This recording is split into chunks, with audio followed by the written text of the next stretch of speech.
Fast and sleek, looking every inch the thoroughbred fighter it was, the North American P-51 Mustang rose from obscurity to carve out a unique place in aviation history.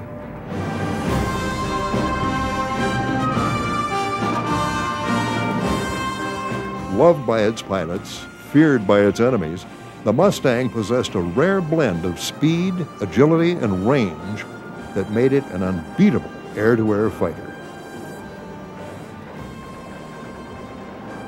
Pilot's airplane, a real comfortable pilot's airplane.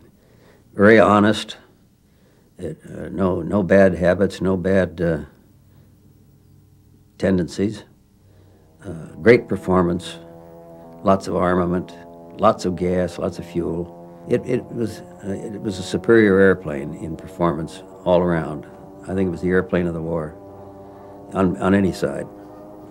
They were a beautiful airplane to fly. And I could sit there and reach all the switches and everything. I didn't have to get a bunch of pillows or anything. I could move the seats up and fly it, and really was a easy airplane to fly.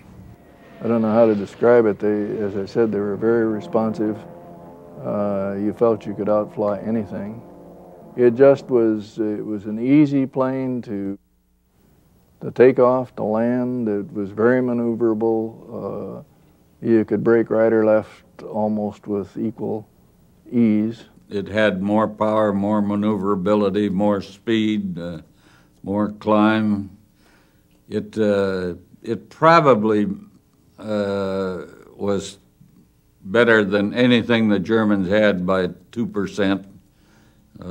I've been in a lot of dogfights where I was very happy with my 2%. When the Mustang appeared in the skies over Europe, the United States Army Air Force pilots finally had the ability to carry the fight to the Luftwaffe over Nazi Germany itself.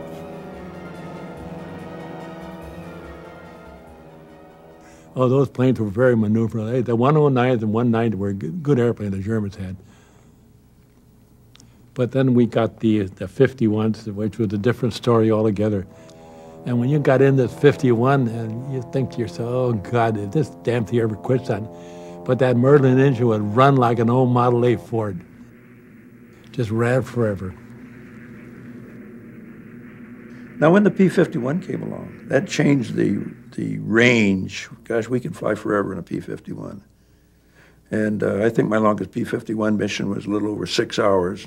P-38, 4.5 hours would be about the longest one, maybe 4:45. So there are some targets that became available to us after we got the P-51. And while the German Focke-Wulf 190 and Messerschmitt 109 outclassed earlier American fighters, the P-51 outperformed them both.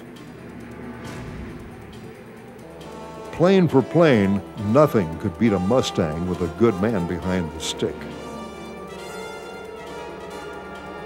I got behind this guy on a descending course and was gaining on him, and I opened fire, and I had a number of hits on his wings and fuselage, and he immediately broke hard up. And again, I was overrunning him, so I had to go up and then back down. But when I turned back down, I found him coming up at me, and I'd not to this day figured out how he did that. But I know that he got on my tail. The 109 has a 20-millimeter cannon that fires right through the hub of the propeller. And I went into a Lufberry circle. That's as tight a circle as you can turn. And he was directly behind me, so that my only view of him was to look straight back like this and every time I looked, that 20-millimeter cannon was blinking. And I've got nothing but a thin plexiglass cover over my head. Fortunately, those shells were going just behind my tail. I made, I think, probably 75 to 100 circles. But whether it was the Mustang that much better than the 109 or whether I was that much better than him or a combination of both, I was gaining on him.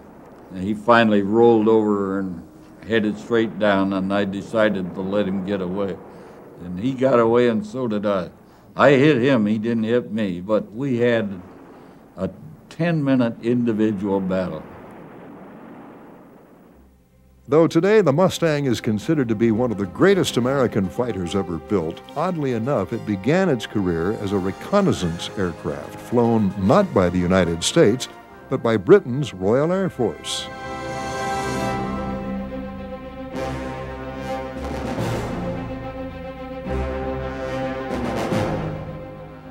It would take almost 4 years for the Mustang to evolve into a war winner. 4 years that started with an odd request and an impossible deadline in the darkest days of World War II.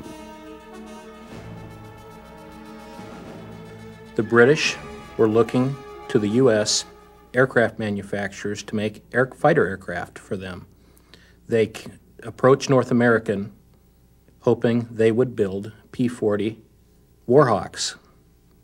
North American came back at them with a counter-proposal. They would design and build and fly a completely new aircraft within 100 days. At the time in 1940, the British were utterly desperate for anything that could be a combat-ready fighter, so they were going all over the United States looking for anything that they could purchase. When North American made their proposal, the Brits actually snapped at the opportunity. They just went for it because they needed aircraft quickly, and North American was promising delivery of the prototype within 100 days or so, and they were promising an aircraft better than the P-40, and they needed something better than the Tomahawk. And in fact, North American did exactly what they promised. In 117 days, they had the prototype of the P-51 Mustang, which was called the NA-73, constructed, and within 130 days, that prototype flew for the first time. The British initially ordered 600 of the P-51s, and they're very enthusiastic about this aircraft. However, despite that enthusiasm by their British allies, the American aviation authorities are really not interested in the P-51 at all until 2 years later.